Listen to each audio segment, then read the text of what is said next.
ನಮಸ್ಕಾರ, police news 007ಗೆ ಸ್ವಾಗತ. ಇವತ್ತಿನ ವಿಶೇಷ ಸುದ್ದಿ ಏನಿದೆ ತಿಳಿಯೋಣ ಬನ್ನಿ. 20 ದಿನಗಳಿಂದ ಟ್ರಾನ್ಸ್ಫಾರ್ಮರ್ ದೋಷ, ಜೆಸ್ಕಾಂ ಕಚೇರಿಗೆ ನುಗ್ಗಿ ರೈತರ ಆಕ್ರೋಶ.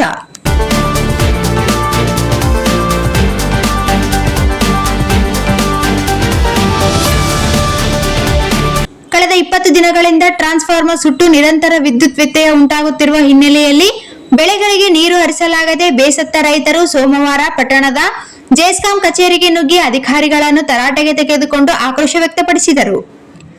ತಾಲೂಕಿನ ಜೋಳದಹೆಗಡಿ, ಒಗಡಂಬಳಿ, ದೊಂಡಂಬಳಿ, ಮೇದರಗೋಳ್, ಗೋಪಾಳಪುರ್, ನರಗುಂಡ, ಕರ್ಕಿಹಳ್ಳಿ, ಪರ್ತಾಪುರ್, ಸಾಸ್ವಿಗೇರ, ನಾಮನಾಯಕ್ ತಾಂಡ, ಶಿವಂಗಿ, ಅಂಚೆಸೂಗೂರು, ಹೂವಿನ ಹೆಡಗಿ ಸೇರಿದಂತೆ ಹಲವು ಗ್ರಾಮಗಳ ರೈತರು ಪ್ರತಿಭಟನೆಯಲ್ಲಿ ಭಾಗವಹಿಸಿದರು. ಪಕ್ಕದ ಜಿಲ್ಲೆಗಳಲ್ಲಿ 9 ಗಂಟೆಗಳ ವಿದ್ಯುತ್ ಪೂರೈಕೆ ಇದ್ದರೂ ದೇವದುರ್ಗ ತಾಲೂಕಿನಲ್ಲಿ ಕೇವಲ 7 ಗಂಟೆಗಳ ಪೂರೈಕೆ ನೀಡಲಾಗುತ್ತಿದೆ. ಅದಲ್ಲದೆ ಪ್ರತಿ 10 ನಿಮಿಷಕ್ಕೊಮ್ಮೆ ವಿದ್ಯುತ್ ಕಡಿತವಾಗುತ್ತಿರುವುದರಿಂದ ಬೆಳೆಗಳಿಗೆ ನೀರು ಹರಿಸಲು ಸಾಧ್ಯವಾಗುತ್ತಿಲ್ಲ ಎಂದು ರೈತರು ದೂರಿದರು.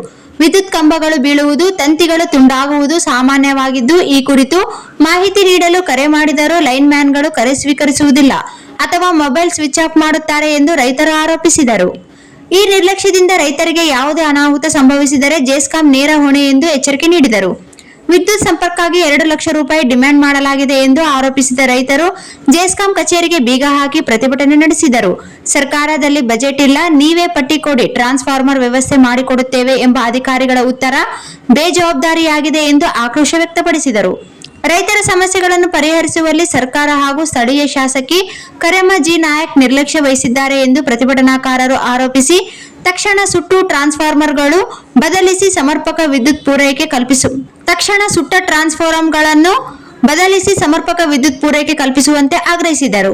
ಇದೇ ಸಂದರ್ಭದಲ್ಲಿ ರೈತ ಮುಖಂಡ ಉಮಾಪತಿ ಗೌಡ, ಶಿಖರೇಶ್ ಪಾಟೀಲ್, ಮಲ್ಲನಗೌಡ, ಮಲ್ಲಿಕಾರ್ಜುನ್ ಚುಕೂರು, ಲಚಂರೆಡ್ಡಿ, ಮಹಾದೇವಪ್ಪ ಗೌಡ, ಬಸನಗೌಡ, ಅಮಾತೆಣ್ಣೆ ಗೌಡ, ಶರಣಬಸವ ಬಿರಾದರ್, ಶಂಕರ್ ಗೌಡ, ರೈತರು ಮುಖಂಡರು ಉಪಸ್ಥಿತರಿದ್ದರು.